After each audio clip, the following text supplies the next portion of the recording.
Mga kalingkod, napakabuti ng Panginoon dahil first booking natin may team agad. Ang sarap talaga ng trabaho pag mga ganito, di ba? Unang-unang booking ko pa lang is pinagpala ka naman. Kaya napaka-bless natin sa umaga nito. Kaya naniniwala tayo sa buong araw, pagpapalagi tayo ng Diyos.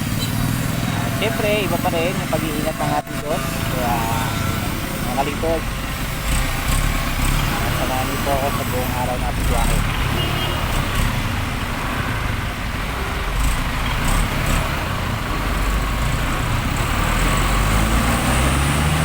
Traffic na talaga dito sa lugar namin, pero bali ginagawa kasi mga drainage yung lugar kasi namin bahain, kaya pag may pag dito talagang free swimming pool, diba?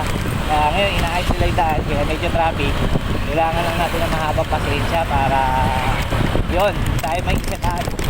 Kasi pag hindi ka nagbaho nun, nako, nasabog ka, pag tumabog ka, nakakagawa ka lang hindi maganda, diba? Importante ba rin na sa lahat ng oras is magpapakumbaba tayo. Mga kalingkod, sabi rin sa salita ng Diyos, ang lahat ng nagpapakumbaba, itataas ng Diyos. At lahat ng nagpapakamataas, ibababa ng Diyos. Kaya importante po na sa lahat ng oras, sa lahat ng pagkakataon, maging patient po tayo, maging mapagkumbaba po tayo, at maging mapagtiigin. Ano man dinaranas natin. Diba? Napakasarap ng buhay pag alam mo yung mga bagay na alam ng Diyos. Alam mo yung mga bagay na gusto ng Diyos na kayo mga ayaw niya ginagawa. Gusto niya, hindi mo ginagawa yung mga ayaw.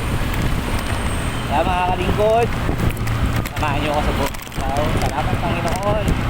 Hindi ng Diyos.